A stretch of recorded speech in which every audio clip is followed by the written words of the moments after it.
राधे राधे मित्रों, जन्माष्टमी का उत्सव मनाने के बाद आता है कृष्णा जी की छठी या हमारे लल्ला की छठी, जो भी आप नाम से जानते हैं। तो ये पर्व काफी जने पूछते हैं कि मनाना जरूरी है क्या। तो मैं इतना कहूंगी कि जिस तरह से हमारे घर में एक बच्चा जन्म लेता है, 6 दिन बाद छठी माता आती है और हमारे बच्चे का भाग्य लिख कर जाती है या उसे आशीर्वाद देकर जाती है, और हम जो है हमारे बच्चे की छठी भी मनाते हैं। तो उसी तरह से अगर आप लल्ला अपने घर पे लेकर आए हैं और उनका जन्मोत्सव किया है या आपने प्राण प्रतिष्ठा भी किया है, तो ये सब विधि अगर आप कर रहे हैं तो आपको छठी भी मनाना जरूरी है। और दूसरी चीज, अगर आपके लल्ला पुराने भी है, फिर भी अगर आपने जन्म विधि किया है या आप जन्माष्टमी भी बड़े धूम से मना रहे हैं, तो आपको छठी जरूर मनाना चाहिए। अब छठी कब मनाए वो मैं बता देती हूँ दोस्तों। वैसे तो जन्माष्टमी जिस दिन आपने मनाया है उसके छठे दिन आपको छठी का उत्सव मनाना है। जैसे इस बार काफी जनों ने 6 तारीख को यानी 6 सितंबर को जो है जन्माष्टमी मनाया, लेकिन सबसे ज्यादा जो है 7 सितंबर को लोगों ने जन्माष्टमी मनाया है। तो अगर आपने 6 को जन्माष्टमी मनाया है तो आप 11 सितंबर को जो है छठी पालन करेंगे। अगर आपने 7 तारीख को जो है जन्माष्टमी मनाया है तो आप जो है 12 सितंबर को आपको जो है छठी का उत्सव मनाना है। तो आपने जब जन्माष्टमी किया है उसके 6 दिन बाद आपको छठी का उत्सव मनाना है। दोस्तों, अब बात करते हैं कि छठी का उत्सव किस तरह से मनाएं। तो अगर आप पहली बार लल्ला लेकर आए हैं तो मैं यहाँ पर, मुझे सबसे ज्यादा जो कमेंट पूछा जाता है वो भी मैं इस वीडियो में थोड़ा सा बता देती हूँ कि प्राण प्रतिष्ठा अगर आप कर रहे हैं जन्माष्टमी के दिन पहले, या मतलब कभी भी आप प्राण प्रतिष्ठा जब नए लल्ला लेकर आते हैं तो करते हैं, तो उसके बाद जो सामान होता है, जैसे जो अन्न होता है या फ्रूट होता है या कुछ सब्जियां होती है, फूल होते हैं, उनका क्या करें। तो ये सबसे ज्यादा कमेंट में पूछा भी जाता है, तो मैं इस वीडियो में भी आपको बता देती हूँ, क्योंकि अगर आप पहली बार लल्ला लेकर आ रहे हैं तो आपको काफी चीजें नहीं पता होगी। तो जो फल होते हैं या जो सब्जी वगैरह होते हैं, फल को तो आप प्रसाद के रूप में जो है घर पर भी ले सकते हैं सब लोग, और या आप आस पड़ोस में भी बांट सकते हैं। नहीं तो आप चाहे तो किसी ब्राह्मण को दान दे सकते हैं या किसी मंदिर में भी दान दे सकते हैं। सब्जियों को भी आप जो है मंदिर में दान दे सकते हैं, या आप घर पर भी प्रसाद के रूप में बनाकर जो है लोगों को बांट सकते हैं। और जो है अन्न होता है उसका भी सेम प्रोसेस है, आप जो है मंदिरों में भी दान कर सकते हैं, या आप जो है घर में प्रसाद बनाकर लोगों को वितरित कर सकते हैं।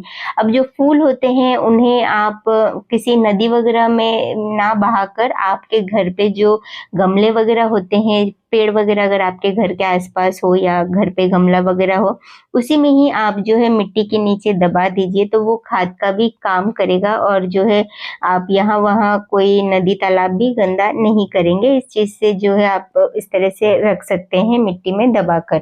ये तो हो गई जन्माष्टमी के बाद आप इन चीजों का क्या करेंगे वो मैंने आपको बता दिया। अब बात करते हैं, अगर आप पहली बार लल्ला लेकर आ रहे हैं तो आप सेवा किस तरह से कर रहे हैं, या छठी के दिन आप किस तरह से पूजा करेंगे वो मैं बता देती हूँ। जैसे आपने रात को भगवान को शयन करवाया या सुलाया है, तो सुबह आप उनको आराम से उठाइए। आप जिस भी तरह से उनको बुलाते हैं, उनके पैर दबाकर, घंटी बजाकर, ताली बजाकर, जैसा भी आपकी श्रद्धा है आप उठाइए उनको। उसके बाद जिस भी चौकी पर आप उनको बिठाते हैं या आपने जहां पर भी लल्ला को रखा है वहां पर आप उनको बिठाइए। काफी लोग जन्माष्टमी में जो चौकी बिठाते हैं उसे छठी तक हटाते नहीं है, तो आप उसी पर ही अपने लल्ला को बिठाइए। बिठाने के बाद में सुबह उनको सबसे पहले जो है पानी पिलाइए, ग्लास में पानी दीजिए, उसमें आप तुलसी दल डालिए और उनके बाद उनको जो है पिलाइए। और जो भी चीज इनको आप दे रहे हैं उस समय आप जरूर से घंटी बजाइए। छोटी सी घंटी भी रख सकते हैं आप इनके लिए। मैं खुद भी जो है, मेरे पास लल्ला है तो उनके लिए मैं छोटा जो घंटी है वो रखती हूँ। तो आप इस तरह से उनको जल पिलाइए। तो जल पिलाने के बाद में उनको थोड़ी देर विश्राम कराइए। कराने के बाद में उनको फिर से आप दूध का भोग लगाइए, और जो भी चीज आप इनको दे रहे हैं उनमें जरूर से तुलसी दल जरूर रखें, नहीं तो बिना तुलसी दल के ये कोई भी चीज ग्रहण नहीं करते हैं। उसके बाद आप कुछ देर बाद में इनको पंचामृत स्नान करवाइए। तो उसके लिए आप जो है कच्चा दूध लेना है आपको, उसके साथ आप थोड़ा-सा चीनी मिक्स कर सकते हैं या जो बूरा होता है वो भी मिक्स कर सकते हैं और उसके साथ आपको थोड़ा-सा मधु या शहद जो भी आप बोलते हैं वो देना है। घी डालिए उसमें थोड़ा-सा और जो है दही मिलाइए और उसके बाद जो है क्योंकि ये लड्डू गोपाल जी के लिए पंचामृत बन रहा है तो आप जो है तुलसी दल ज़रूर से मिक्स कीजिए। तुलसी दल देना बहुत ज़रूरी होता है, नहीं तो कोई भी चीज़ ये ग्रहण नहीं करते, तो पंचामृत भी स्वीकार नहीं करेंगे, इसीलिए इसमें तुलसी दल ज़रूर मिलाइए। जब भी आप इनका अभिषेक कर रहे हैं या आप इनको सादा जल से भी स्नान करवा रहे हैं तो आप मंत्र भी जप करिए साथ में, ओम नमो भगवते वासुदेवाय नमो, या आप हरे कृष्ण महामंत्र का भी जप कर सकते हैं। ज़रूरी नहीं है कि आप पंचामृत से ही जो है इनको स्नान करवाएं। इनका जो रेगुलर स्नान होता है वो प्लेन जल यानी सिंपल जल सादा जल से करवाते हैं। उसमें आप तुलसी दल ज़रूर डालें और थोड़ा-सा गंगा जल मिक्स करवाने के बाद में आप इनको स्नान करवाइए। लेकिन जैसे थोड़े से स्पेशल डे होते हैं ना, जन्माष्टमी या आपका छठी उत्सव हो गया या हरियाली तीज हो गई, एकादशी हो गई, इन सब दिनों में थोड़ा-सा पंचामृत स्नान ज़रूर करवाएँ। इन सब चीज़ों का आप थोड़ा-सा ध्यान रखिए या कोई और जो बड़े उत्सव हो तब भी आप करवाइए। अच्छे से इनको सूखे कपड़े से या टॉवल से पोंछ लीजिए। मैं इस तरह का जो रुमाल होता है सॉफ्ट टॉवल वो यूज़ में लेती हूँ इनको स्नान के बाद पोंछने के लिए। आप इनको जो छठी वाले उत्सव है उसके बाद जो है आप इनको ज़रूर से नए वस्त्र दीजिए और कोशिश कीजिए कि पीले वस्त्र ही धारण करवाइए। जन्माष्टमी वाले दिन भी पीले वस्त्र पहनाना होता है और छठी वाले दिन भी पीले वस्त्र पहनाना होता है। अगर आप ले सकते हैं तो ज़रूर लीजिए, कोशिश कीजिए लेने का। और जो भी चीज़ से आप इनका श्रृंगार करना चाहे कर सकते हैं आप। सभी चीज़ें इनके लिए मिल जाती है मार्केट में या आप खुद भी बनाकर दे सकते हैं। अच्छे से इनका श्रृंगार कीजिए और करने के बाद मैं आगे भी बताती रहूँगी कि किस तरह से जो है छठी उत्सव मना रहे हैं, तो वीडियो पूरा देखते रहिए। तो मैं यहाँ श्रृंगार भी आप लोगों के साथ शेयर कर रही हूँ। इनको इत्र ज़रूर लगाइए और जो है इनके कान के पीछे काला टीका भी ज़रूर लगाइए ताकि आपके लल्ला को किसी की नज़र ना लगे। ये तो हो गया, इनको हमने बहुत अच्छे से तैयार किया है और इनको जो है एक आईना भी दिखा दिया है, आप देख सकते हैं। दर्पण दिखाना ज़रूरी है।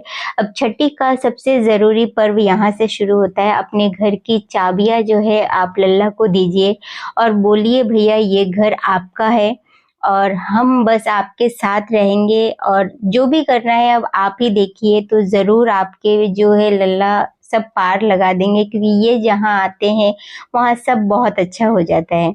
और उसके बाद जो है सबसे ज़रूरी चीज़ कि कढ़ी चावल का भोग ज़रूर लगाइए और आप कुछ भी इनको दे सकते हैं अपनी श्रद्धा से, लेकिन घर की चाबियाँ देना मत भूलिए। और इस दिन जो है आप अपने लल्ला का नामकरण कीजिए, इनको एक अच्छा सा नाम दीजिए, जो भी नाम से आप इनको बुलाना चाहते हैं। उसके साथ में इनके साथ एक रिश्ता बनाइए। जैसे मैंने इनको अपना बेटा माना है तो आप इनको सखा मान सकते हैं या आप इनको जो है अपना मित्र बना सकते हैं या कुछ भी आप इनसे जो भी रिश्ता बनाना चाहे, भाई बना सकते हैं, बंधु बना सकते हैं, जो भी। कढ़ी चावल का भोग लगाइए। मक्खन, मिश्री, चॉकलेट दे सकते हैं, केक ला सकते हैं, मिठाइयाँ ला सकते हैं, जो भी। लेकिन ज़रूरी चीज़ जो यहाँ पर 3 थी वो मैंने आपको बता दिया। एक रिश्ता बनाइए, घर की चाबियाँ इनको दीजिए और जो है कढ़ी चावल का भोग लगाना ज़रूरी होता है। ये 3 चीज़ें जो है ज़रूरी है। मक्खन, मिश्री इनको वैसे ही बहुत ज़्यादा पसंद है तो वो भी आप दे सकते हैं। आप अपनी श्रद्धा और भाव से इन्हें कुछ भी अर्पण करेंगे तो ये ज़रूर लेंगे और आपकी भी जो है नैया पार लगा देंगे। तो राधे राधे बोलते हुए अगर वीडियो अच्छी लगी है तो लाइक और शेयर कीजिए।